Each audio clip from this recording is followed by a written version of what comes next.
Salut la famille. Alors aujourd'hui, j'ai décidé de parler d'un sujet qui a attiré mon attention sur YouTube, et il s'agit des vidéos qui ont pour titre « Pourquoi je ne sors qu'avec des blancs ». Je me suis demandé quel est l'objectif de ces vidéos, et pourquoi il paraît essentiel à ces personnes de faire des vidéos avec ce titre. Donc, j'ai décidé de regarder différentes vidéos à ce sujet afin de comprendre ce qui semble devenir un sujet populaire sur YouTube.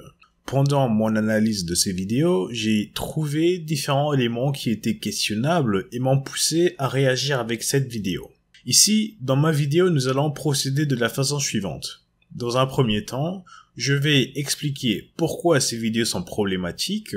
Ensuite, je vais expliquer pourquoi je m'adresse spécialement aux youtubeuses noires, bien que ma vidéo s'applique aussi aux youtubeurs noirs qui s'aventureraient à faire des vidéos du même style dans le cas inverse. Pour finir, je vais analyser 3 vidéos qui ont pour titre « Pourquoi je ne sors qu'avec des blancs » afin de souligner le problème avec ces vidéos en utilisant des exemples concrets.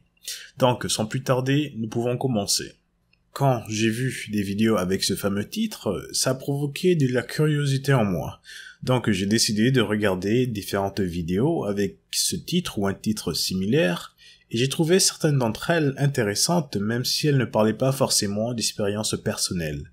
Mais il y a d'autres vidéos qui cherchent à culpabiliser l'homme noir de tout ce qu'il y a de mauvais et le placent comme principale cause du fait que la femme noire préfère les blancs. Et là, je n'adhère pas à cette vision des choses, surtout quand on n'est pas capable de tenir un discours cohérent et qu'on s'aventure à utiliser des concepts sociologiques qu'on ne maîtrise pas. Et c'est le cas dans certaines vidéos que je vais analyser plus tard. À mon avis, le problème principal avec ces vidéos, c'est qu'elles ont tendance à se contredire et cherchent à amplifier ou généraliser des phénomènes qui se résument souvent uniquement à la vie de la personne qui décide d'en parler. C'est vrai que dans certaines de ces vidéos, ces youtubeuses précisent qu'elles parlent de leur milieu, mais dans leur discours, elles ont tendance à se perdre et généralisent ce qui se passe dans leur environnement. Et ça, c'est problématique. Surtout quand on veut tout mettre sur le dos de l'homme noir ou des noirs en général. En plus de ça, il y a des youtubeuses qui prétendent parler au nom de toutes les filles, ce qui est un flagrant manque d'objectivité car personne dans ce monde peut objectivement connaître la vie de tout le monde, et encore moins la vie des personnes qu'elles ne connaissent pas. Mais bon, c'est quelque chose que nous allons explorer plus tard. Mais avant ça, je tiens à dire qu'il y a quelque chose qui échappe au contrôle des youtubeurs ou youtubeuses, et il s'agit de l'influence que la vidéo et son contenu peuvent avoir sur son audience. On a beau parler de notre quartier et nos impressions, mais inintentionnellement, ce qu'on dit finit par influencer les gens qui nous écoutent. Par exemple, moi, je suis assez ouvert d'esprit, mais comme toute personne, je peux être influencé par certains événements. Je me souviens avoir regardé une vidéo sur un groupe d'étudiants africains en Inde qui dénonçait le racisme dont ils étaient victimes et appelait les autorités locales à faire preuve de justice. Ces étudiants ne cherchaient pas à créer une mauvaise réputation contre les Indiens, mais moi, sans le faire exprès, j'ai internalisé cette idée comme quoi les Indiens peuvent tenir des propos racistes contre les Africains. Et quand je suis parti au Canada et que je voyais des Indiens, je pensais souvent à cette idée comme quoi ils pourraient tenir des propos racistes envers moi. Donc, parfois, je les évitais. Heureusement, j'ai rencontré des Indiens aimables qui ont modifié cette perception que j'avais à leur égard. Un autre exemple, l'équipe française de football. On parle souvent de ces joueurs afro-descendants et de leurs compagnes blanches, et bien que leur intention ne soit pas forcément de dire qu'être avec une blanche c'est mieux, mais le simple fait de voir un groupe d'hommes noirs, principalement, voire uniquement être en couple avec des femmes blanches, ça influence. Ça envoie déjà un certain message de préférence aux gens. Et là, l'effet est encore plus fort vu que c'est des célébrités, des modèles qui influencent toute une population, même sans avoir besoin de dire un mot. Les images suffisent. Eux, ils peuvent choisir leur femme pour X raisons, mais les gens qui regardent voient qu'il y a cette préférence pour les femmes blanches, donc eux, inintentionnellement, peuvent internaliser cette préférence. Donc, imaginez l'impact que ces vidéos qui ont pour titre « Pourquoi je ne sors qu'avec des blancs » peuvent avoir sur des jeunes ou des gens en général qui regardent YouTube. En plus de ça, la plupart de ces vidéos ne parlent pas de l'homme noir de façon positive. Quand on est youtubeur, qu'on le veuille ou pas, on devient influenceur.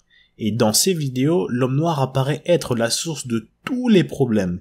Et souvent, ces youtubeuses ont tendance à peindre l'homme noir comme une personne qui n'a qu'un seul profil, qui ne les valorise pas et les rejette toujours. Et comme par magie, l'homme blanc a un profil qui les accepte toujours et les met toujours en valeur. Donc, elles ne font pas de distinction dans leur discours. À ce moment, je me demande quel est le message que nous devrions retenir de ces vidéos.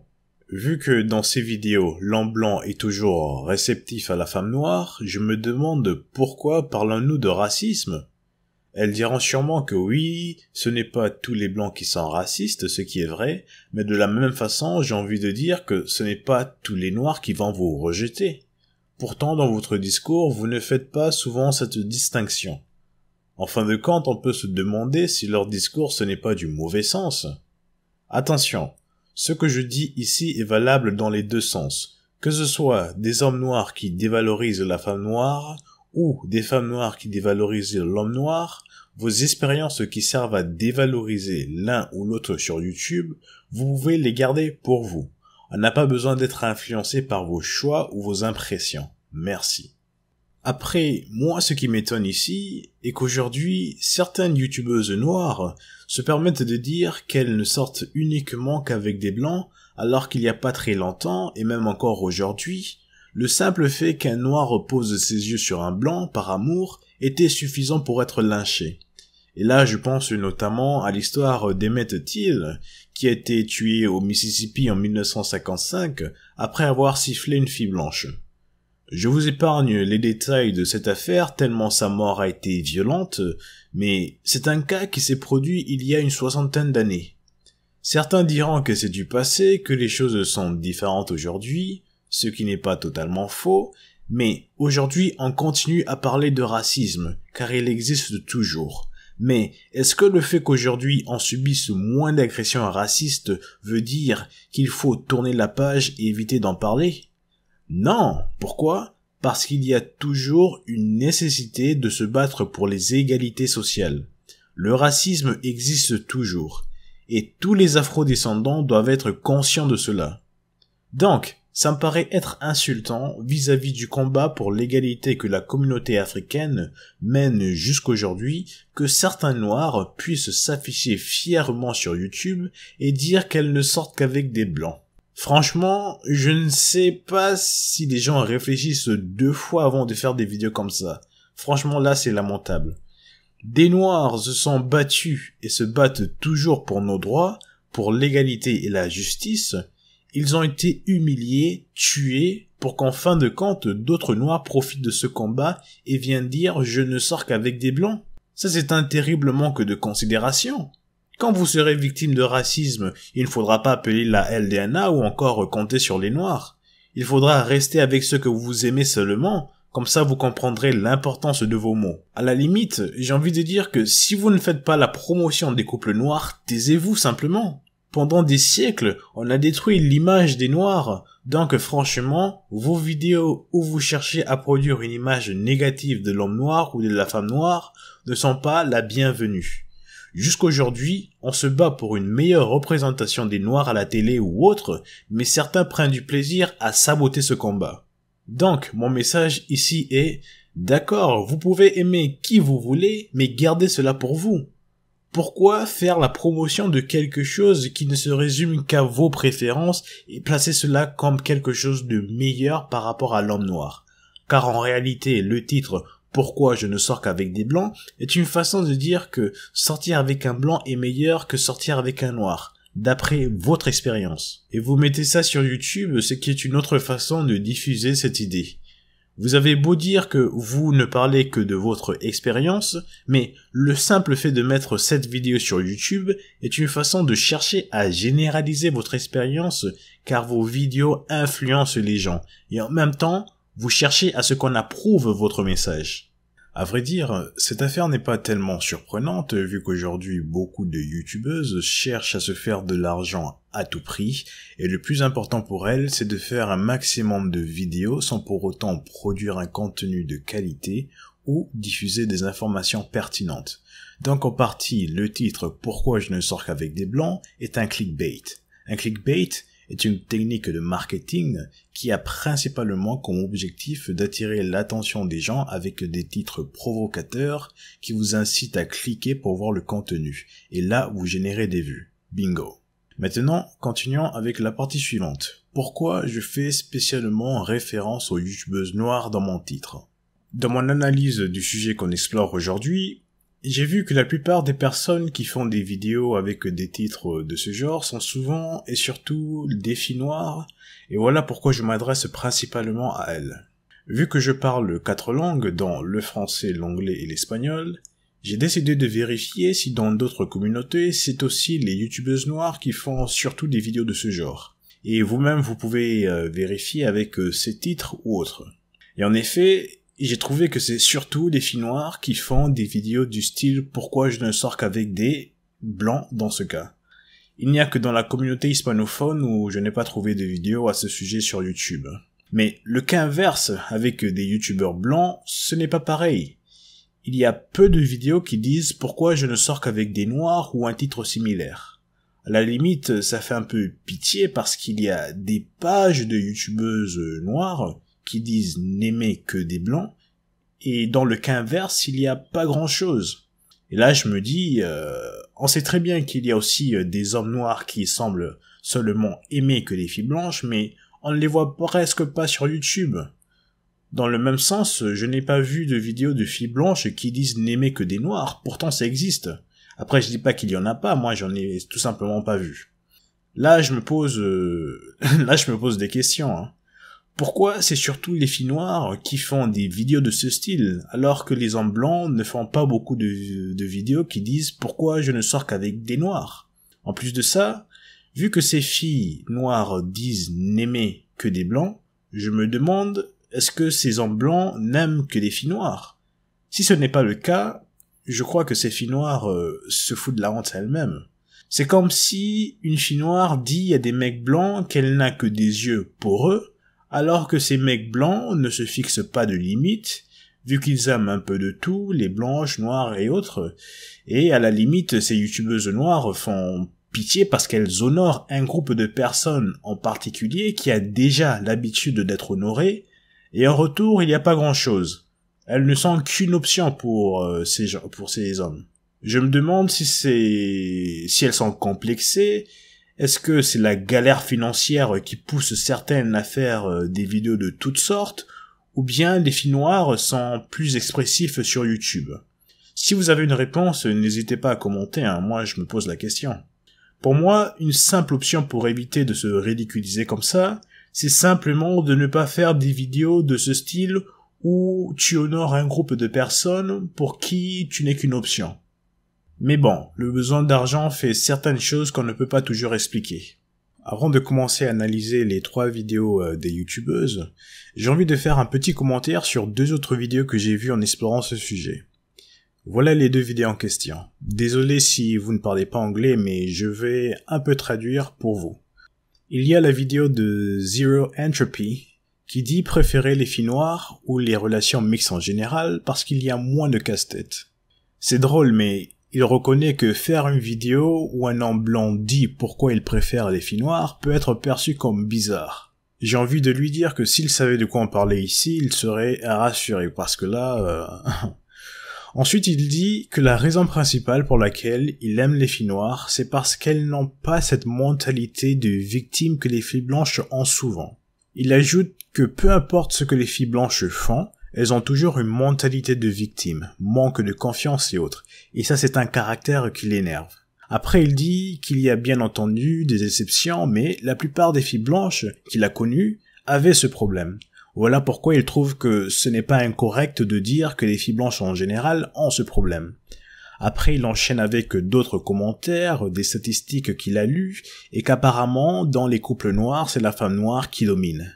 Bon, je ne vais pas commenter cette dernière partie parce que je ne partage pas son avis, et d'ailleurs c'est pas essentiel que je commente cette partie ici, mais en gros ce que je souhaite montrer ici, c'est qu'avec ces vidéos où on dit préférer ou aimer seulement les noirs ou les blancs, il faut vraiment prendre ces informations avec des pincettes, parce que les gens disent des choses d'après leur expérience qui en fin de compte peut influencer des gens. Je suis sûr que dans sa ville, il y a beaucoup de filles blanches qui n'ont pas cette mentalité de victime et qu'il y a des filles noires qui l'ont, mais vu qu'il n'a que fréquenté que certaines filles, il fait des conclusions d'après son point de vue, qui peut être tout à fait différent pour quelqu'un d'autre dans la même ville. Donc en général, ces vidéos ont tendance à généraliser des expériences qui varient d'une personne à l'autre. Un simple exemple pour montrer la limite de son argumentation pourrait être d'appliquer ce qu'il dit dans une ville où des noirs sortent avec des filles blanches. Est-ce qu'il faudrait conclure que ces noirs aiment les filles blanches avec des mentalités de victimes? Je ne crois pas que ce serait correct d'affirmer cela. Quelque chose que j'ai envie de vous faire remarquer ici, c'est le titre qu'il a utilisé pour sa vidéo. En anglais, il dit « Pourquoi je préfère généralement ou encore typiquement les rencontres ou relations interraciales et les femmes noires par rapport à les femmes blanches. » Ici, il a beau dire aimer généralement d'autres femmes qui ne sont pas blanches, mais il n'exclut pas totalement le fait d'avoir une relation avec une blanche. Ça, c'est un titre qui est totalement différent du fameux « Pourquoi je ne sors qu'avec des blancs » utilisé par ces youtubeuses noires. D'ailleurs, cet homme indique aimer surtout les femmes noires, mais il n'y a pas que ça. Il semble aussi ouvert à autre chose que les femmes noires, ça peut être des asiatiques ou autres. Ce qui est encore une fois l'opposé des youtubeuses noires qui semblent être contre toute autre personne qui ne soit pas blanche. Même si elles ne savent pas peut-être si elles pourraient aimer un asiatique ou un natif américain, mais bon, elles ne veulent que des blancs. La prochaine vidéo nous vient de CNN avec un titre assez provocateur qui est « Est-ce que les femmes noires doivent abandonner les hommes noirs ?» Abandonner les hommes noirs dans le sens de ne plus s'engager dans des relations amoureuses avec eux. Entre parenthèses, cette vidéo fait référence aux États-Unis.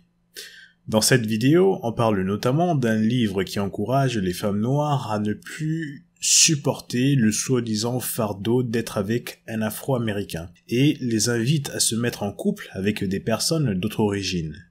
Ce livre se base notamment sur des statistiques de 2011 qui montrent que beaucoup de femmes afro-américaines sont célibataires pour différentes raisons. Il y a beaucoup d'informations dans cette vidéo, mais je souhaite me concentrer sur un élément en particulier. Il s'agit de la réponse du couple invité sur le plateau. Pour résumer, ils disent les choses suivantes. Ce livre, qui invite les femmes noires à ne plus s'engager avec des hommes noirs, est dangereux parce qu'il perpétue des stéréotypes négatifs sur l'homme noir et que ça incite les gens à continuer à avoir cette image de l'homme noir comme quelqu'un de naturellement mauvais. Je viens de remarquer que ce couple décrit ce livre de la même façon que je décris les vidéos des youtubeuses noires qui disent aimer que les blancs. En gros, ce livre et ces youtubeuses noires diffusent ces idées comme quoi il y a toujours un problème avec l'homme noir et que l'homme blanc est la solution. Je suis sûr que s'il fallait donner la parole à certains hommes noirs qui sont en couple avec des femmes blanches, eux aussi diraient que la femme noire est une source de problème, de la même façon. Donc c'est du pareil au même. Mais ce que je trouve intéressant ici, avec ce couple du plateau, c'est qu'ils disent qu'au lieu d'encourager la femme noire à chercher ailleurs, il faudrait plutôt que les noirs s'unissent et travaillent ensemble pour s'en sortir. S'il y a des problèmes dans la communauté noire ou dans les couples noirs, il faut résoudre ces problèmes. Et ce qui interpelle mon attention ici est que à chaque fois que les noirs ont un problème, on se dit souvent que la solution c'est de partir voir ailleurs. Alors que dans les autres communautés, on ne les entend pas souvent dire de partir se mettre en couple avec les noirs ou autres. Pourquoi c'est toujours nous qui n'arrivons pas à résoudre nos problèmes entre nous? Voilà pourquoi j'approuve aussi le fait que dans la communauté noire, il faut faire plus d'efforts de représentation de couples noirs qui fonctionnent. Dans cette vidéo, ils ont parlé du couple Obama et autres, et moi j'ai envie de dire que sur YouTube, c'est ça qu'on devrait surtout voir. Des noirs qui font la promotion du Black Love. Là, je me répète, mais si certains ne se retrouvent pas dans le Black Love, ils peuvent avoir leur expérience de couple mixte sans avoir besoin de dénigrer la femme ou l'homme noir. Il y a pas mal de vidéos sur YouTube de couples mixtes qui racontent leur vie et je trouve ça sympa. Et ce que j'apprécie dans la plupart de ces vidéos, c'est qu'ils ne cherchent pas à justifier leur choix en rabaissant leur communauté. Ensuite, il y a un élément qu'on ignore souvent dans la communauté afro. C'est que notre peuple a été discriminé, opprimé pendant des siècles et ça continue aujourd'hui sous différentes formes. Donc, il ne faut pas croire que tous ces éléments-là ne nous affectent pas aujourd'hui. Aux États-Unis, on a commencé avec l'esclavage, mais aujourd'hui, le système de justice essaie de contrôler les Afro-Américains en les mettant en prison. Il y a d'autres mécanismes d'oppression et tout ça finit par affecter les gens psychologiquement, génération après génération. Et ça ne s'arrange pas vu que les gens ne sont pas traités à cause de ces traumatismes qui peuvent affecter les gens autour de soi. Si ça vous intéresse, il y a le docteur Joy DeGruy qui parle longuement des syndromes post-traumatiques liés à des événements tels que l'esclavage au sein de la communauté noire. Les recherches sur les effets psychologiques de l'esclavage, brutalité policière, inégalité sociale et vie dans les milieux défavorisés dans la communauté afro actuelle sont en train de prendre de l'ampleur dernièrement. Et vous pouvez vous imaginer que tous ces éléments affectent aussi la vie de couple des Noirs. En France, je ne sais pas exactement à quel niveau sont ces recherches, mais je sais que Rokhaya Diallo parle souvent de racisme institutionnel en France et que les gens ont du mal ou refusent encore l'existence de cela. Mais aux USA, cela n'est plus un doute. Donc j'imagine qu'en France, les recherches psychologiques des effets mentionnés avant ne sont pas très poussées. Hein. Autre chose qu'il ne faut pas oublier, c'est qu'il y a d'autres pratiques dans la communauté africaine qui influencent nos actions génération après génération. Par exemple la polygamie. On a beau ne pas être polygame soi-même, mais quand on grandit dans un milieu où c'est pratiqué, ça peut nous influencer. Je pourrais aussi ajouter que si vous grandissez dans un milieu où vous voyez des gens qui comptent à vos yeux, être infidèles à leur partenaire, un tel environnement peut vous influencer et vous inciter à reproduire la même chose si vous y voyez un bénéfice. Il y a la théorie d'Albert Bandura qui s'appelle l'apprentissage social qui peut expliquer ce phénomène et je vais faire un résumé de cette théorie maintenant. D'après Bandura, nos actions sont basées sur des événements ou des expériences que nous apprenons en observant attentivement d'autres personnes. Dans notre vie, nous sommes souvent inspirés par des rôles modèles tels que nos parents, nos frères, amis, professeurs, personnages publics ou autres. Et souvent, nous reproduisons leur comportement même sans faire exprès. Attention, cela ne veut pas dire que nous sommes des robots et que nous reproduisons tout ce que nous voyons. En réalité, nous reproduisons ce qui nous semble idéal à reproduire, souvent parce que nous pensons qu'il y a quelque chose de bon en reproduisant cela. Dans ce sens, nous pouvons reproduire un comportement conforme ou déviant si nous pensons que cela a des bénéfices. J'ai appris cette théorie en criminologie parce que l'une des raisons qui pousse les jeunes à devenir des criminels, c'est l'environnement dans lequel ils grandissent. On appelle cela un environnement criminogène, c'est-à-dire un environnement qui est propice au développement d'activités criminelles. Exemple, si les parents sont des criminels et donnent l'impression à l'enfant que c'est bon parce qu'ils leur rapportent de l'argent à la maison grâce à leur activité, cet enfant a des chances de devenir un criminel aussi parce qu'il pense qu'en reproduisant ce que font les parents, il fait quelque chose de bien, notamment rapporter de l'argent. Donc lui, en fin de compte, il associera argent et crime, et cela à travers le processus d'apprentissage social. Je vais mettre en description les sources que j'utilise afin que vous puissiez vérifier la validité de ce que je dis. Mon intention n'est pas de vous induire en erreur, voilà pourquoi je vous encourage à vérifier ces sources. Plus tard dans la vidéo, vous comprendrez pourquoi je dis ça. Donc, pour revenir à notre sujet, si quelqu'un grandit dans un milieu où la polygamie ou encore l'infidélité est présente, il y a des chances que cette personne reproduise cela s'il n'y a pas des éléments protecteurs, c'est-à-dire des éléments qui vont bloquer ou contrer ce processus d'apprentissage. Mais attention, je ne dis pas que la polygamie est la seule raison qui pousse les afro-descendants à être infidèles. Il y a beaucoup d'autres raisons, d'autres facteurs, vu que la polygamie n'est pas pratiquée partout en Afrique. Mais comme je l'ai dit avant, même les gens qui ne sont pas polygames peuvent apprendre des gens qui baignent dans la polygamie. Et je pense que ce serait intéressant pour une thèse de master, doctorat ou tout simplement des recherches qualitatives ou quantitatives de savoir quel est l'impact psychologique des pratiques comme la polygamie au sein de la communauté africaine. Après, comme je vous ai dit, il n'y a pas que la polygamie, il y a des films, des vidéoclips et autres éléments qui font la promotion de l'infidélité. Et c'est des éléments qui seraient intéressants à étudier. Je suis certain que ces éléments impactent beaucoup d'entre nous. Après, je parle de polygamie et infidélité parce que beaucoup de femmes noires se plaignent du fait que leur compagnon noir soit infidèle et cela les pousse à aller voir ailleurs, même si l'infidélité existe partout. Sur ce, maintenant nous pouvons passer à l'analyse des 3 vidéos prévues. Par contre, je crois que je vais laisser certains éléments de côté parce que nous avons déjà dépassé les 20 minutes de vidéo et je n'aime pas faire des vidéos très longues, mais ne vous inquiétez pas, le contenu sera intéressant. Voilà les 3 vidéos que je vais analyser, commenter, et vu que je n'ai pas l'autorisation d'utiliser les images de ces vidéos, je vais vous indiquer les minutes à suivre ou à regarder. Enfin, j'ai seulement demandé l'autorisation à Zola Home d'utiliser des extraits de sa vidéo pour mon analyse, vu que sa vidéo avait plus d'éléments à analyser et pour éviter que vous sautiez d'une page à l'autre à chaque fois, mais bon, elle a refusé. De toute façon, elle est dans son droit, c'est sa vidéo. Donc, si vous souhaitez savoir à quoi je fais référence, vous pouvez ouvrir leur vidéo sur le côté, regarder une première fois en entier, puis suivre avec moi. En même temps, ça leur permettra de gagner des vues vu que c'est ça l'élément le plus important pour elles.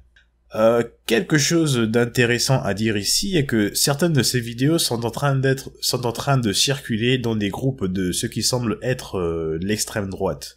Leurs partisans sont contents du fait qu'on présente l'homme blanc comme l'homme idéal. Je crois que ces youtubeuses noires ont réussi leur objectif, hein. Mais bon, nous allons commencer avec la vidéo d'Ozuwa. Premier souci avec sa vidéo, c'est l'accord entre le titre et le contenu. Elle a mis comme titre « Pourquoi je ne sors qu'avec des blancs » entre guillemets, et dans sa vidéo, à aucun moment, elle parle de pourquoi elle ne sort qu'avec des blancs. Elle passe la plupart de son temps à défendre le fait de pouvoir sortir avec un blanc et que ça la dérange que les noirs fassent des remarques sur le fait qu'elle sorte avec un blanc. Donc, on peut voir que ce titre dans ce cas est bel et bien un clickbait, comme j'ai pu le définir plus tôt. Il attire votre attention avec un titre provocateur alors que le contenu ne rend pas justice au titre. Pourtant, toute personne qui a écrit des articles, des dissertations ou travaux de recherche doit savoir que le titre doit être en relation avec le contenu. C'est exactement le même principe avec des vidéos à moins de vouloir utiliser la technique du clickbait. Ensuite, à la seconde 0,43, elle dit qu'on lui demande souvent son mec c'est un quoi. Elle accentue le « ça veut dire quoi, c'est un quoi ». L'observation que je fais ici, c'est qu'elle essaie de dramatiser une expression africaine qu'on utilise un peu partout. Les Africains ont des expressions propres à eux, que ce soit au Gabon, Cameroun, Congo ou autre. Dans ces pays, les gens demandent « c'est un quoi » pour savoir l'origine de la personne, notamment la tribu, la nationalité, etc. Pour une certaine raison, je pense aux mères africaines qui utilisent cette expression pour savoir quelle est la tribu ou l'origine de votre copain ou copine. Cette expression m'est assez familière et je suis sûr que beaucoup d'entre vous connaissez cette expression si vous venez de l'Afrique francophone. Donc la question c'est un quoi n'a rien d'extraordinaire. J'ai l'impression que son idée ici est de dramatiser ce que l'Africain fait. Ensuite, il faut savoir que l'environnement joue un rôle. C'est normal que les Africains posent cette question dans un pays où ils sont minoritaires. Le même cas se produit avec les Européens en Afrique. Par nature et de façon inconsciente, quand on imagine un semblable être en couple avec quelqu'un, on assume que c'est une personne avec des caractéristiques similaires, par exemple être de la même culture ou du même pays. Mais quand on est à l'étranger, là où on est minoritaire, on sait qu'il y a une possibilité qu'un Africain puisse sortir avec un Européen, ou l'inverse. Et vu que ce n'est pas, entre guillemets, la norme, ça attire l'attention. Un couple mixte, ça attire toujours l'attention. Pas forcément dans le mauvais sens, mais que vous soyez noir ou blanc, vous aurez tendance à regarder les couples mixtes avec intérêt parce que ça dévie de la norme. Et ça se produit partout et pas qu'avec les humains. Ce qui dévie de la norme attire toujours l'attention, même dans la nature. Donc ici, j'ai encore envie de dire qu'Ozoa veut toujours dramatiser ce que l'Africain fait alors qu'il ne fait rien d'anormal. Un bon exemple de cela, c'est ce qu'elle dit à la minute 6:09 quand elle dit qu'au début, quand les gens voyaient son couple mixte, ils la regardaient chelou. Là, j'imagine que toutes ces personnes qui les regardaient ou qui la regardaient en mode chelou, ce n'étaient pas que des noirs, ce qui montre bien que ceux qui sortent de la norme attirent l'attention. Donc, ce n'est pas que les noirs qui font attention à ça. Pourtant, à la minute 1:06, elle dit ne pas comprendre pourquoi les Africains accordent autant d'importance à l'origine du compagnon d'un semblable, alors qu'on voit bien que les Africains ne sont pas les seuls à accorder de l'importance à cela. Mais encore une fois, elle dramatise ce que l'Africain fait. À la minute 3:10, elle demande pourquoi on accorde tellement d'importance ou encore pourquoi c'est mal vu de voir une noire avec un blanc. Moi j'invite Ozoa à poser la même question à certains blancs, de savoir pourquoi ils portent un regard négatif sur les relations mixtes, notamment les relations noirs et blancs, histoire de ne pas tout remettre sur le dos des noirs et montrer que les blancs aussi ont un certain regard vis-à-vis des couples mixtes. Et ici je tiens à souligner le fait que c'est surtout les blancs qui ont le plus de mal à accepter les couples mixtes, pas l'inverse. Après, à la minute 3:50, je résume, elle dit qu'il faut arrêter de penser au fait que si une noire se met en couple avec un blanc, c'est pour améliorer son niveau social. Elle ajoute que c'est horrible et triste de penser ça, et que les noirs qui pensent comme ça se dévalorisent. Pour finir, elle dit « Tu sors avec quelqu'un parce que tu l'aimes, pas par sa couleur de peau, ses origines. En fait, il faut que vous arrêtiez avec vos réflexions débiles. » Quand elle parle du fait que ce soit horrible ou encore que ce soit des réflexions débiles, que des noirs pensent que quelqu'un soit en couple avec un blanc à cause de sa couleur de peau, elle rentre en contradiction avec ce que font certaines filles noires. Il y a bel et bien des filles noires qui font le choix d'être avec un blanc à cause de sa couleur de peau. Il se trouve que la prochaine vidéo, celle de Dahlia Lafleur TV, adresse spécialement cet argument à la minute 4:18 en disant que les femmes noires sont intéressées par les blancs pour différentes raisons. Des fois, c'est par curiosité ou encore pour mettre dans leur carnet d'adresses qu'elles sont sorties avec un blanc. Est-ce qu'il faudrait qualifier Dahlia et ses autres filles noires d'avoir une réflexion débile? Je ne sais pas. Moi, ce qui m'intéresse ici, c'est que vous voyez comment les expériences de ces youtubeuses sont propres à elles. Donc, il faut prendre ce qu'elles disent avec des pincettes et ne pas baser votre avis sur ce qu'elles disent, car elles présentent des informations très biaisées, alors que vous pourriez avoir une expérience totalement différente à la leur. Un autre exemple intéressant à voir ici est qu'il y a un phénomène qui se passe en Afrique, ou dans certains pays en Afrique, où les femmes noires cherchent à tout prix des hommes blancs en utilisant des cybercafés. Il y a notamment ce reportage que vous pourrez retrouver sur YouTube, et franchement, vous allez entendre de tout. Ceci est un exemple parfait qui montre qu'il y a certaines femmes noires qui souhaitent être avec des blancs, surtout par intérêt économique.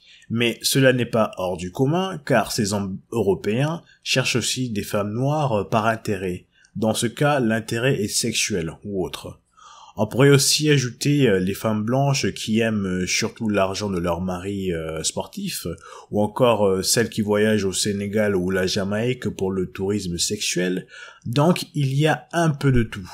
Je ne vais pas me permettre de dire qu'il y a un phénomène plus répandu que l'autre parce que c'est difficile d'avoir des statistiques fiables sur ces phénomènes, et moi j'aime les statistiques quand il s'agit d'affirmer certaines informations, pas comme certaines youtubeuses. Maintenant, passons à la prochaine vidéo, celle de Dahlia Lafleur TV. Dans sa vidéo, elle dit qu'elle va expliquer pourquoi les femmes noires préfèrent que les blancs. À la seconde 0,42, elle dit clairement « Les femmes blacks en préfèrent que les hommes blancs ». Premier souci, c'est qu'elle prétend parler au nom de toutes les femmes noires. Je trouve que c'est maladroit de dire ça car elle ne connaît pas toutes les femmes noires et elle n'a pas expérimenté exactement la même chose que toutes ces femmes noires. Donc, ce n'est pas logique de prétendre parler au nom de toutes les femmes noires de façon objective.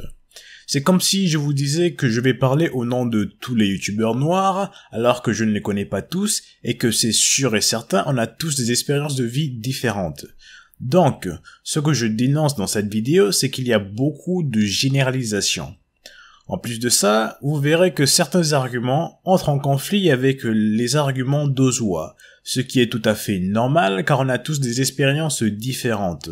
Donc, on ne peut pas généraliser et dire que ceci est comme ça et espérer que ce soit toujours la même chose pour tout le monde.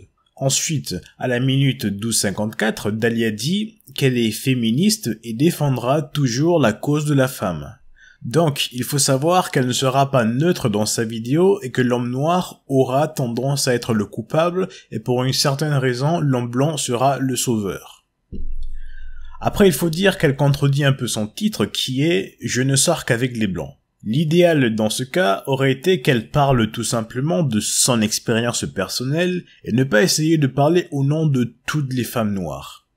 Ensuite, à la minute 1:19, elle dit que si les femmes noires sont avec des blancs, ce n'est pas un problème de préférence, mais qu'il y a différents facteurs tels que la curiosité qui pousse les femmes noires à être intéressées par l'homme blanc. D'accord. Après ça, à la minute 2:47, elle dit que des fois, c'est la déception qui mène les femmes noires vers les hommes blancs. Ok. Juste après, elle se contredit encore en disant « Nous les femmes », je parle au nom de toutes les femmes, mais comme je vous dis, je ne peux pas être du même avis que tout le monde, ça c'est mon avis personnel à moi, j'essaie de parler au nom de toutes les femmes. Je ne sais pas si elle est au courant de ce qu'elle a dit, mais ça c'est le meilleur exemple qui montre bien qu'il y a beaucoup de contradictions et de généralisations dans ce qu'elle dit. Après ça, elle continue en citant différentes raisons qui poussent les femmes noires à aller vers les blancs. Exemple, à la minute 3:16, elle dit que les hommes noirs rabaissent les femmes noires, ils les humilient, ils ne reconnaissent pas leur valeur, et que chez les blancs ce n'est pas comme ça. Ensuite, on enchaîne avec d'autres exemples tels que la culture des blancs, leur éducation, leur façon de fonctionner, entre autres, sont des éléments qui attirent les femmes noires. Plus tard, à la minute 4:50, elle ajoutera que pour certaines femmes noires, sortir avec un blanc permet d'ajouter cela à son carnet d'adresses. À la minute 6:56, elle dira aussi qu'il y a des femmes noires qui, depuis l'Afrique, elles ne pensent qu'à partir en France et se mettre en couple avec un blanc pour faire des enfants métis. Ensuite, elle fait une remarque sur les hommes noirs qui me dérange un peu. Car en réalité, on peut trouver le même problème chez les blancs, mais encore une fois, c'est clairement l'homme noir qui a une mauvaise réputation ici. À la minute 18:18, elle dit « Pour les hommes blacks, le plus important, c'est de mettre la femme dans son lit et une fois que c'est fait, il ne s'intéresse plus à elle. » Bah écoutez, moi j'ai entendu ça 1001 fois chez les blancs aussi, mais comme par hasard, elle ne parle pas de ça ici. Donc moi, la question que je me pose ici est... Est-ce que toutes les relations mixtes fonctionnent vu qu'apparemment certaines femmes noires partent chez les blancs par déception, mais est-ce qu'il y a des femmes noires qui évitent les blancs et préfèrent les noirs au point de dire que je ne sors qu'avec des noirs après avoir été déçu par les hommes blancs? Personnellement, je n'ai pas vu de vidéo dans ce style. Dans ce cas, devrais-je conclure que toutes les relations mixtes fonctionnent? Donc, en gros, voilà les effets que produisent ces vidéos où l'homme noir semble être la source de tous les problèmes du monde. L'homme blanc a beau faire la même chose que l'homme noir, c'est-à-dire être infidèle et autres, mais comme par hasard, seuls les hommes noirs sont attaqués dans ces vidéos.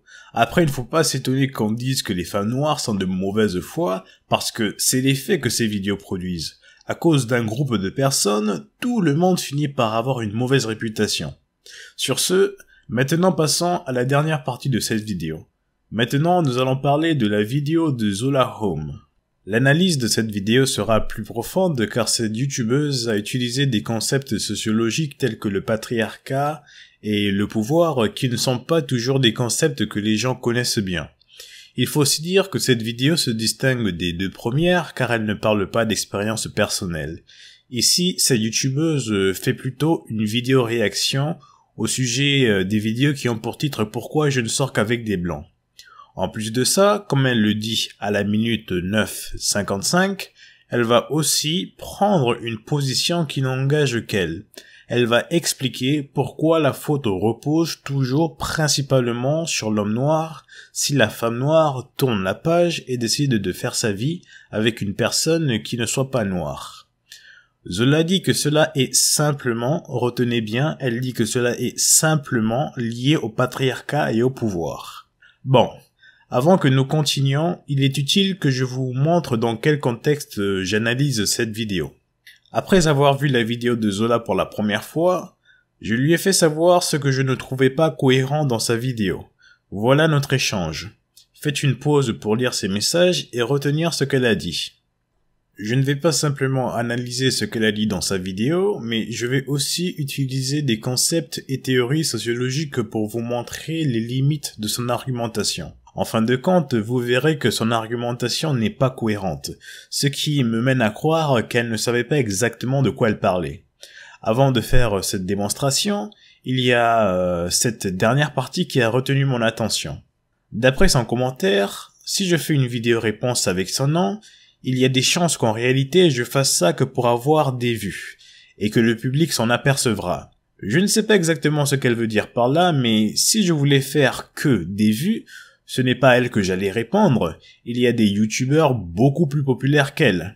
Et je ne sais pas pourquoi elle souligne le fait d'utiliser son nom quand en réalité, elle a aussi utilisé le nom d'autres youtubeurs dans son titre. Au passage, son titre est un clickbait. J'espère que vous vous souvenez de la définition. La preuve est que cette vidéo est l'une des plus populaires parmi ses créations.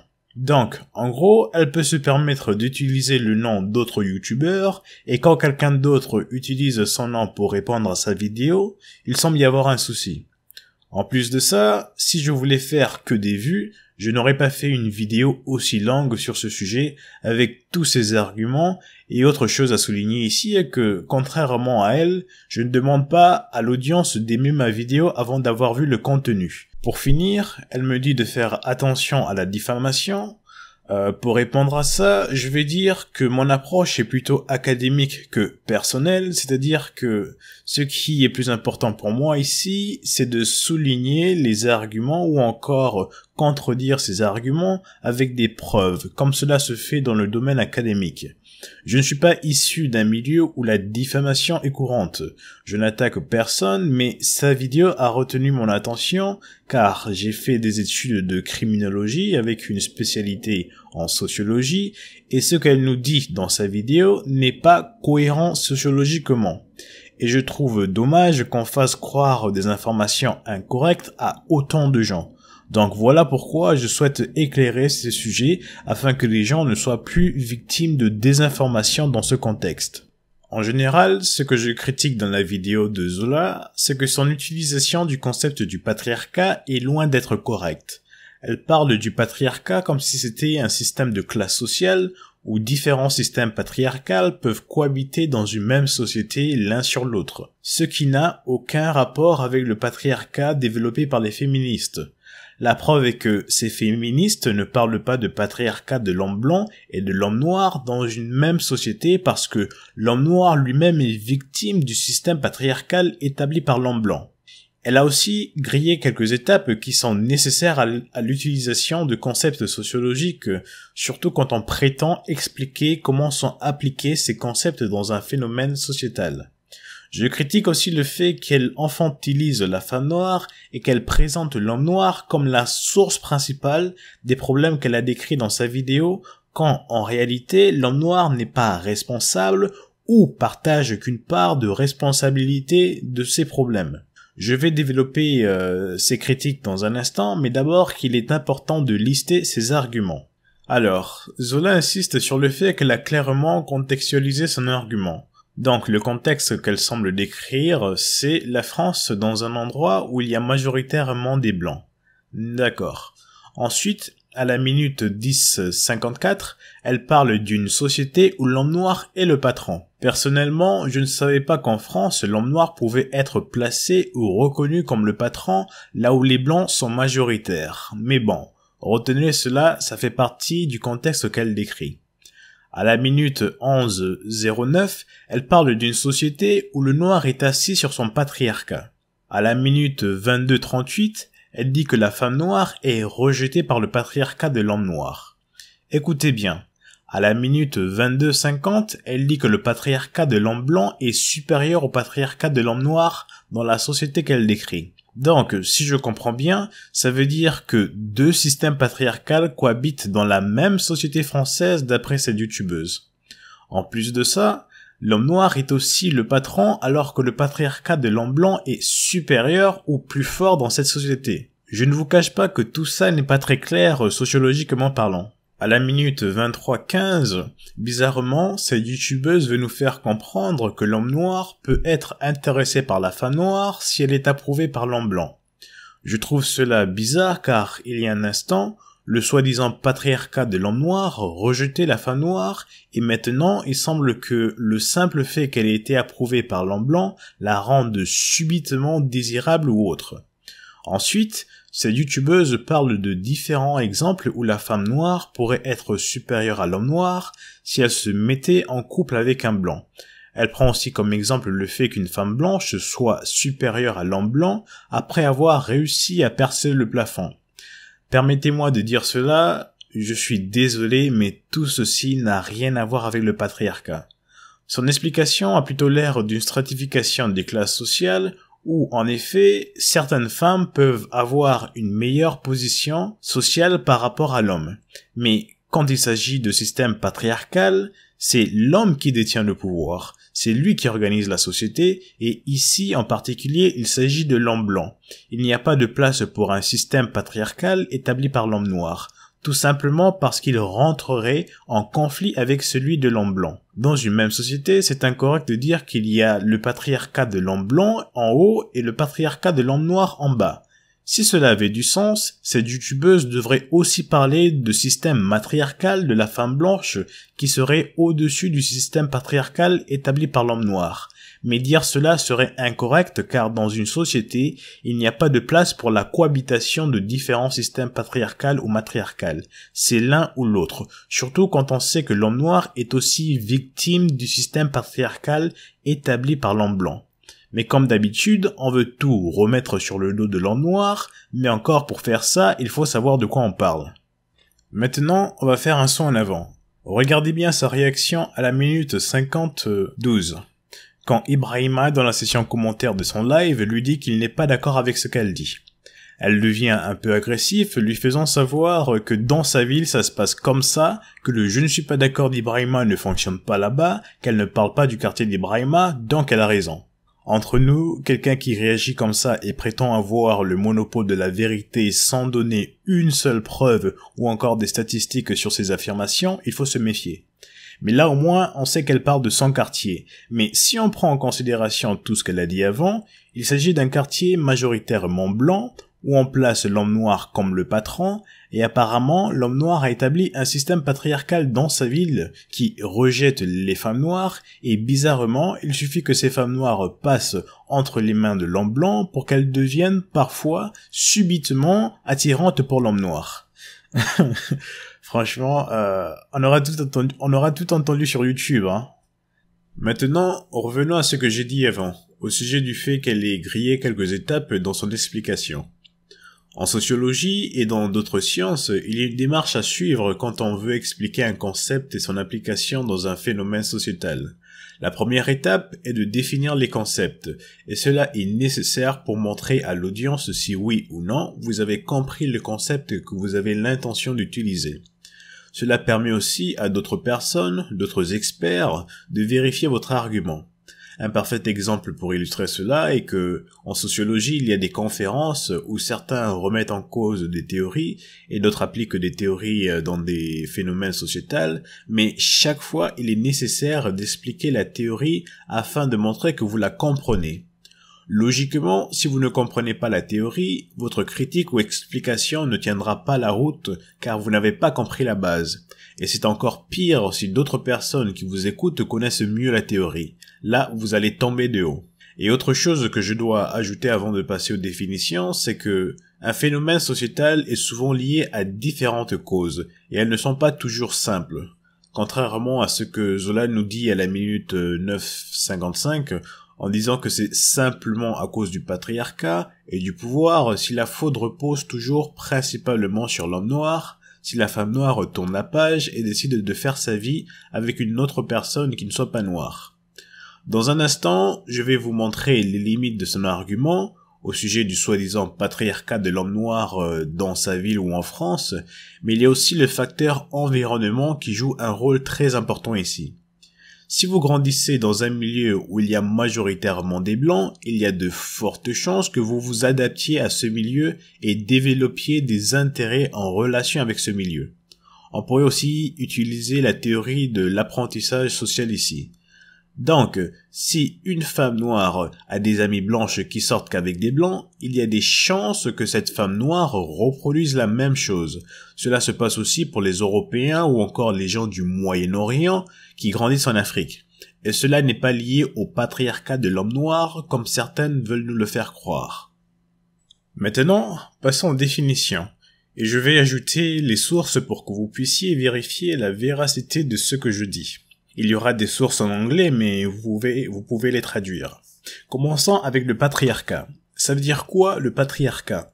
Je vais me baser sur la définition de Gerda Lerner, qui est une historienne, féministe et auteure de renommée, qui écrit un livre qui a comme titre La création du patriarcat. Beaucoup de féministes s'inspirent de ce livre quand il s'agit de parler ou de définir le patriarcat. Gerda Lerner définit le patriarcat comme la manifestation et institutionnalisation de la domination de l'homme sur la femme et les enfants dans la famille et dans la société. En général, cela veut dire que l'homme détient le pouvoir dans toutes les institutions importantes de la société, contrairement à la femme qui ne possède qu'un accès limité à ces institutions. Dans une société patriarcale, les institutions diffusent une idée de mâle dominant. Par exemple, c'est l'homme qui guide la famille, c'est l'homme qui travaille et la femme en reste à la maison, c'est l'homme qui autorise à la femme à faire ceci ou pas, etc. L'idée principale est que c'est l'homme qui commande. Mais, attention, il faut souligner qu'il ne s'agit pas de tous les hommes. Il s'agit en particulier de l'homme qui est à l'origine de la construction de cette société. Dans notre contexte, la France, il s'agit de l'homme blanc français. Avant la colonisation de l'Afrique et les différentes vagues de migration vers la France, l'homme blanc avait déjà établi un système patriarcal en France. En Afrique, c'est une autre histoire, c'est là-bas qu'il y a des sociétés patriarcales établies par l'homme africain. Maintenant, la question que vous devriez vous poser est: est-ce que, en France, ou pour être plus précis, est-ce que dans la ville de Zola, il y a des institutions qui diffusent l'idée comme quoi c'est l'homme noir qui domine dans cette société? Et souvenez-vous bien, elle a dit que c'est une société majoritairement blanche. La réponse est simple, c'est non. Il n'y a pas d'institution qui diffuse cette idée.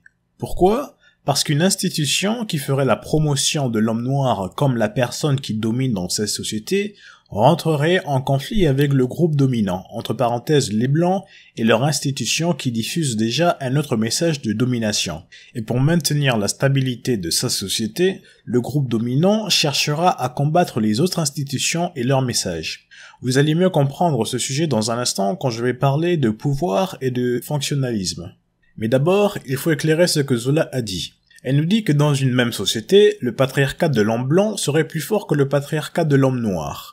Je viens de vous donner la définition du patriarcat. Et dans une société patriarcale, il n'y a pas d'homme blanc qui domine en premier et l'homme noir qui domine en deuxième ou après. Pour être sûr de cela, posez-vous la question: est-ce que, en France, il y a des institutions qui diffusent l'idée comme quoi l'homme noir domine après l'homme blanc? Encore une fois, la réponse c'est non. Avec le patriarcat, c'est soit tu domines, soit tu ne domines pas. Et cela est notamment en relation avec le concept du pouvoir, car le pouvoir ne se partage pas, et encore moins avec des personnes qu'on a exclues, opprimées et dominées. Maintenant, passons à la définition du concept du pouvoir. C'est quoi le pouvoir? Je ne vous cache pas que j'ai pris un cours sur le pouvoir en sociologie l'année dernière, donc je vais réappliquer cela ici. Il n'y a pas une seule définition du pouvoir qui soit exacte ou parfaite. Par contre, différents sociologues ont pu développer des théories ou des définitions du pouvoir qui sont sociologiquement approuvées. Aujourd'hui, la définition la plus influente sur le concept du pouvoir social a été développée par Max Weber. Max Weber définit le pouvoir comme la capacité d'établir ou d'exercer une domination hégémonique sur une ou plusieurs personnes. Dans ce sens, le pouvoir c'est aussi la capacité d'imposer sa volonté même quand il y a une forme de résistance. Le pouvoir c'est aussi la capacité à définir qui est l'autorité suprême reconnue dans une société. D'après Max Weber, le pouvoir est accordé, détenu, saisi, enlevé, perdu ou volé. Le pouvoir est relationnel et repose sur une relation conflictuelle où les personnes qui ont le pouvoir et celles qui ne l'ont pas sont en conflit permanent. Donc, si vous suivez bien, vous devriez comprendre que le pouvoir ne se partage pas. Soit tu l'as, soit tu ne l'as pas.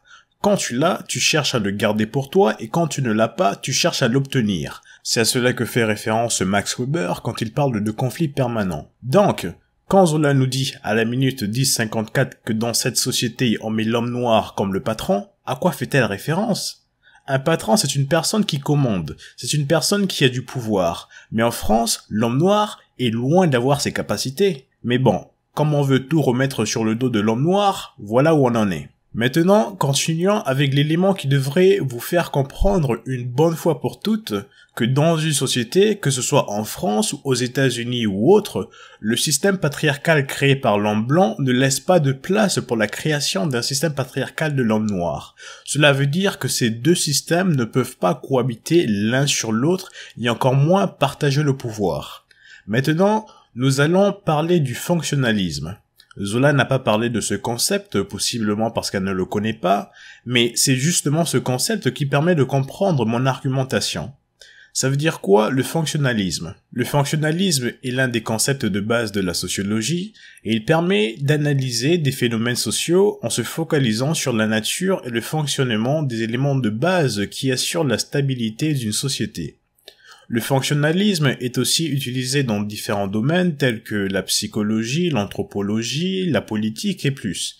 Mais ici, on va se focaliser sur l'aspect sociologie. Le mot le plus important que vous devriez retenir ici est stabilité. D'après certains fonctionnalistes, une société est stable quand toutes les institutions partagent et diffusent des valeurs communes. Et ces valeurs communes sont établies par le groupe dominant qui utilise différentes institutions pour transmettre des valeurs qui sont, logiquement, en accord avec les intérêts du groupe dominant. Donc, ce qu'il faut retenir ici, c'est que, pour la survie de la société, celle-ci doit être stable en transmettant des valeurs qui sont en accord avec les objectifs du groupe dominant. Dès le moment qu'il y a une institution qui dévie et diffuse d'autres valeurs, il est considéré qu'il y a un dysfonctionnement au sein de la société. En d'autres termes, la stabilité de cette société est en danger. Donc, logiquement, le groupe dominant cherchera à recadrer cette institution à travers différents mécanismes.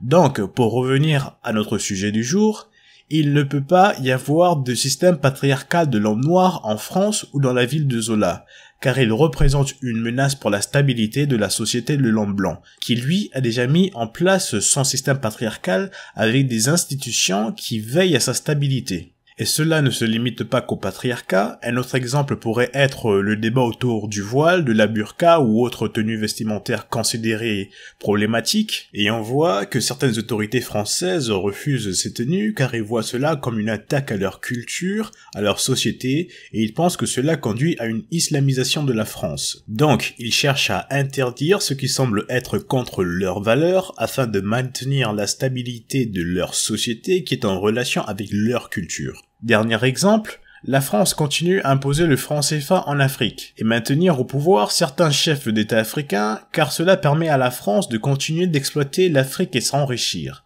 Il y a eu des leaders panafricains qui ont essayé de lutter contre cela, mais ils ont été mis hors d'état de nuire. Et vous voyez bien que tout cela est lié aux intérêts de la France et sa stabilité. Donc, je ne vois pas une place pour un système patriarcal de l'homme noir dans une société française. Donc, ce n'est pas le patriarcat de l'homme noir qui pousse la femme noire à faire sa vie avec des hommes blancs. Il y a beaucoup d'autres facteurs, par exemple l'environnement, comme j'ai dit avant, qui modifie la perception de la femme et lui fait savoir qu'elle a d'autres options et qu'elle n'a pas à dépendre de l'homme noir. Ce que je trouve intéressant ici, c'est que certaines femmes veulent attribuer toutes sortes de problèmes au patriarcat. Ça, c'est notamment les féministes radicales. Mais je tiens à dire aux femmes noires, si elles ne le savent pas encore, qu'il y a différents mouvements dans le féminisme. Le féminisme des femmes blanches n'est pas exactement le même que celui des femmes noires. Les revendications ne sont pas toujours les mêmes. Et de la même façon, j'ai envie de dire qu'il faut faire attention de ne pas transférer ou calquer les actions du patriarcat de l'homme blanc sur l'homme noir. Ces systèmes ne sont pas exactement les mêmes.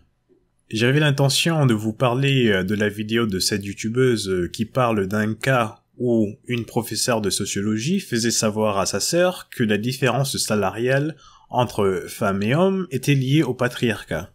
Attention, je ne dis pas que la discrimination salariale n'existe pas, ça existe en effet, mais je dis qu'on ne peut pas toujours attribuer la différence salariale entre femmes et hommes au patriarcat. La preuve est qu'il y a aussi le facteur études et diplômes qui affecte aussi votre salaire. Cette youtubeuse parle notamment de cela dans sa vidéo. En gros, cela montre bien qu'on ne peut pas tout attribuer au patriarcat. Exemple, la vidéo de Zola qui nous parle du patriarcat de l'homme noir qui affecte principalement le choix de partenaire de la femme noire. À mon avis, elle n'a pas raison dans son argumentation. Il y a beaucoup d'autres facteurs qui n'ont rien à voir avec le patriarcat. Avant de fermer cette partie sur les définitions, je dois aussi éclairer sa définition sur le crime en col blanc. À la minute 1h03:58, elle dit que le crime en col blanc, c'est un blanc qui serait en costume, qu'on va s'imaginer respectable, mais qui va faire des détournements de fond. Cela n'est pas tout à fait faux, mais le crime en col blanc n'a rien à voir avec la couleur de peau de la personne. En criminologie, on apprend la définition du crime en col blanc en première année, et le crime en col blanc est classé comme un crime financier, commis par une personne hautement placée, une personne respectable, ça peut être un membre du gouvernement, un homme d'affaires ou autre. Il y a une variété de crimes classés dans cette catégorie, ça ne se résume pas qu'au détournement. Il y a aussi le blanchiment d'argent, cybercriminalité, fraude, corruption et plus. Donc, à mon avis, quand on souhaite enseigner des concepts ou des termes à son audience, l'idéal c'est d'utiliser des définitions et des preuves comme je l'ai fait. Ça apporte du poids à votre argumentation car vous utilisez des informations issues de recherches scientifiques si possible. Là, ce n'est pas du « ça se passe comme ça dans ma ville donc j'ai raison » comme Zola a pu le dire. Imaginez-vous être devant une audience universitaire et quand on vous demande de prouver votre argument, vous dites « ça se passe comme ça dans ma ville donc j'ai raison ». Eh ben dis donc, ça c'est fort. Ce qui se passe dans votre ville peut être interprété de différentes façons par différentes personnes, donc il y a la possibilité que des gens mal interprètent une situation, surtout s'ils n'ont pas fait de recherche scientifique sur ce phénomène. Mais bon, après c'est vrai que ça dépend de chaque personne, on n'est pas tous intéressés d'utiliser des preuves pour soutenir notre argumentation. Ça, je vous l'accorde. Maintenant, passons à la prochaine critique que j'ai décrit comme l'infantilisation de la femme noire. Pourquoi je décris cela comme ça? En écoutant la vidéo de Zola, j'ai l'impression que la femme noire n'est responsable de rien et est incapable de prendre des décisions par elle-même. En gros, on dirait que c'est un enfant qui dépend de l'avis des autres, en particulier de l'homme noir. Je ne sais pas si cela est en relation avec ce qu'elle a dit à la minute 1:38, quand elle dit qu'elle est dans une perspective de redonner du pouvoir à la minorité la plus faible, c'est-à-dire la femme noire, mais c'est pas mal de faire ça, sauf qu'ici, je crois que cela n'est pas fait correctement. Je m'explique. Et écoutez très bien car vous allez entendre des contradictions. Par exemple, à la minute 12:44, Zola nous fait savoir que dans sa ville, les standards de beauté de la femme blanche sont malheureusement appliqués sur la femme noire. Zola dit, et je reprends sa phrase, que la femme noire, par rapport à la femme blanche, il faut que ses cheveux aient une certaine longueur, il faut une certaine texture, il faut une certaine coiffure. Et que l'homme noir, on attend de lui qu'il fasse quoi? Vu que c'est lui qui est dans une position patriarcale qui se rapproche un peu plus du pouvoir, par son sexe à côté des hommes blancs. On attend que l'homme noir te dise quoi? Ma chérie, tes cheveux, je les aime, ils sont naturels, ils sont courts, mais c'est pas grave. 3 petits points. Puis Zola dit que ce n'est pas ce qui se passe. Entre nous, ça c'est une sacrée affirmation, sans aucune preuve encore une fois. Donc, apparemment, aucun homme noir dans la ville de Zola aime les cheveux naturels des femmes noires. Et je me demande pourquoi ces hommes noirs devraient aimer ces cheveux naturels vu que Zola nous a dit que dans sa ville, les hommes noirs préfèrent les femmes blanches. Ils regardent les femmes noires parfois que si elles sont passées entre les mains d'un blanc d'abord. Entre nous, j'ai du mal à trouver logique son argumentation. Pourquoi se préoccuper des cheveux des femmes noires si l'homme noir préfère les femmes blanches, d'après ce que Zola nous a dit? Et si vous avez bien entendu, Zola dit que l'homme noir a une position patriarcale qui se rapproche un peu plus du pouvoir. Elle-même montre bien que ce n'est pas l'homme noir qui a le pouvoir. Pourtant, elle nous disait que l'homme noir est considéré comme le patron dans sa ville ou dans sa société. En gros, vous voyez la contradiction. Et j'ai bien démontré cela quand j'ai défini le pouvoir et le patriarcat. Sans le pouvoir, on ne peut pas établir de système patriarcal. Donc, son argumentation n'est pas cohérente. On continue. D'après cette youtubeuse, on s'attend que l'homme noir soit la personne qui, en quelque sorte, rassure la femme noire dans cette société française. À la minute 12:57, cette youtubeuse dit qu'on attend que l'homme noir fasse quelque chose vu que c'est lui qui se rapproche du pouvoir. Ensuite, elle lit qu'on attend que l'homme noir rassure la femme noire sur sa chevelure naturelle. À la minute 13:50, elle demande qui est censé contrebalancer cette image de normalité. C'est pas forcément la femme noire, puisque la femme noire en tant que femme de base, elle n'a rien à dire. C'est une femme qui attend ce que son compère va dire. Vous voyez bien comment cette youtubeuse remet tout sur le dos de l'homme noir et déresponsabilise la femme noire comme si c'était un enfant qui ne peut pas se défendre. Cela est étrange parce que, à la minute 5:32, elle parlait de l'estime de soi. Elle disait « Si vous vous sentez bien dans votre peau, la vie des autres ne devrait pas vous préoccuper. Et si la vie des autres vous dérange, c'est que vous n'avez pas fait votre travail d'estime de soi. » Ensuite, elle dit « Ne soyez plus victime de l'avis des autres. » Maintenant, je me pose la question, pourquoi elle ne réapplique pas ces principes ici? Pourquoi elle ne dit pas que ces femmes noires devraient faire un travail d'estime de soi dans cette situation où on les fait comprendre que leurs cheveux ne sont pas beaux? Pourquoi ici elle remet tout sur le dos de l'homme noir et le place comme la personne qui devrait contrebalancer cette image de normalité? Mais comme je le disais avant, cela montre bien qu'il y a une volonté de culpabiliser l'homme noir ici. Et cela est approuvé par le fait qu'à la fin de son discours, elle parle de l'homme blanc comme la personne qui fait l'effort d'accepter la femme noire comme elle est.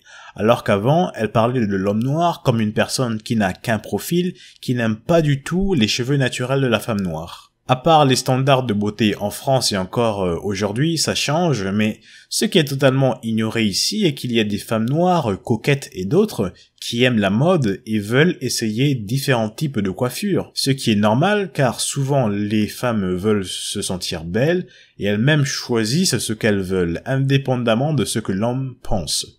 Il y a des femmes qui aiment bien des cheveux style brésilien et autres, mais bon, vu que ça produit plus de sensations de dire que la femme noire est forcée d'adopter certaines chevelures, voilà où on en est. Mais il faut savoir que les femmes noires ne dépendent pas toujours de l'homme noir, et encore moins quand il s'agit de leurs droits. Que ce soit en Afrique avec des reines telles que Ana Zinga de l'Angola, qui s'est battue contre la colonisation portugaise, Harriet Tubman en Amérique avec la libération d'esclaves et d'autres femmes afro-américaines qui se sont battues pour leurs droits pendant the Civil Rights Movement. En France, je pourrais aussi parler de femmes noires fortes telles que Christiane Taubira, Rokhaya Diallo ou encore Fatou Diom. Est-ce que vous croyez que ces femmes noires ont attendu l'approbation de l'homme noir pour mener leur combat ou faire valoir leurs droits? Non. Donc, moi, ça me fait rire d'entendre l'argument comme quoi la femme noire attend que l'homme noir lui rassure au sujet de ses cheveux. Heureusement, il y a des mouvements qui approuvent ce que je dis. Par exemple, le Nappy Hair Movement, ou encore l'événement Boucle d'ébène à Paris. Et ce n'est pas que les gens de Paris qui y vont, certaines personnes quittent même leur ville pour y aller. Ces mouvements célèbrent la beauté des cheveux naturels afro. Et ces femmes noires n'ont pas attendu que l'homme noir leur rassure. Elles-mêmes, elles savent qu'elles sont belles. C'est incorrect d'infantiliser la femme noire quand on sait que c'est une battante. Après, si certaines femmes noires dans leur ville sont complexées à cause de leurs cheveux, ça c'est leur affaire. Mais il ne faut pas tout remettre sur le dos de l'homme noir, quand on sait que beaucoup d'autres femmes noires se battent pour leurs droits. Ceci est mon dernier commentaire sur cette vidéo, et cette partie est un peu différente du reste, mais j'ai trouvé intéressant de faire un commentaire dessus. À la minute 26-20, cette youtubeuse crée un moment de hype, en d'autres termes un moment d'intensité, car elle va faire une annonce. Elle fait savoir qu'elle va dire quelque chose qu'on n'a sûrement pas entendu franchement, que c'est quelque chose dont on va réfléchir au moins 2 fois. Elle enchaîne en disant que quand il y a des problèmes dans la société, c'est parce qu'on ne veut pas fixer les choses une fois pour toutes. Le problème, c'est que quand tu donnes une définition, il faut qu'elle soit claire et précise. Je m'arrête ici un instant. Entre nous, je n'ai pas entendu beaucoup de définitions dans sa vidéo. La preuve est que c'est moi qui ai pris le temps de définir des concepts ici car son utilisation de ces concepts n'était pas correcte. Donc je ne vois pas trop à quoi elle fait référence ici. On continue avec ce qu'elle dit. Elle dit qu'il va falloir se mettre d'accord sur une chose. Est-ce que une personne métisse est une femme noire ou non? Moi, quand j'ai entendu ça, j'ai failli tomber de ma chaise. Pourquoi? Parce qu'on ne peut tout simplement pas se mettre d'accord sur cette question par un oui ou par un non. C'est beaucoup plus complexe que ça. Et elle-même, sans le savoir, a déjà répondu à sa question. On ne peut pas définir exactement cela. Mais bon, sur YouTube, certains ont la capacité de donner une réponse exacte à cela. Déjà, je vous montre en image la réaction de son public. Comme vous verrez, beaucoup de gens disent non. Et certaines personnes ont donné une réponse qui me paraît idéale. À mon avis, une personne métisse est tout simplement métisse. Dans ce cas, une personne noire et blanche. Il y a beaucoup d'autres facteurs qui influencent comment une personne métisse va s'identifier. Il y a l'éducation de la personne, qui sont ses parents. Dans beaucoup de cas, une métisse qui a grandi en Afrique a plus de chances de s'identifier comme une fille noire et l'inverse en Europe. Il faut aussi voir si c'est la mère qui est noire ou blanche, car c'est la mère qui a tendance à transmettre certaines valeurs d'identification que le père ne transmet pas forcément. Mais bon, certains arrivent à définir cela par un oui ou par un non. Donc en gros, voilà ma vidéo. Elle m'a pris un certain temps de préparation, mais pour moi, c'était nécessaire de rétablir certaines vérités. Et je vous encourage à faire la même chose si vous entendez quelqu'un qui diffuse un message incohérent et que vous avez des informations plus pertinentes dans le domaine. Utilisez des preuves et des définitions, ça vous aidera toujours. Donc voilà en gros ce dont on a droit sur YouTube. Certaines personnes diffusent des informations qui ne sont pas toujours correctes, mais bon, faites attention, faites vos recherches, car il y a beaucoup de personnes sur YouTube qui sont plus compétents que ceux qui ont les compétences. Comprendra qui pourra. Sur ce, prenez soin de vous, à la prochaine.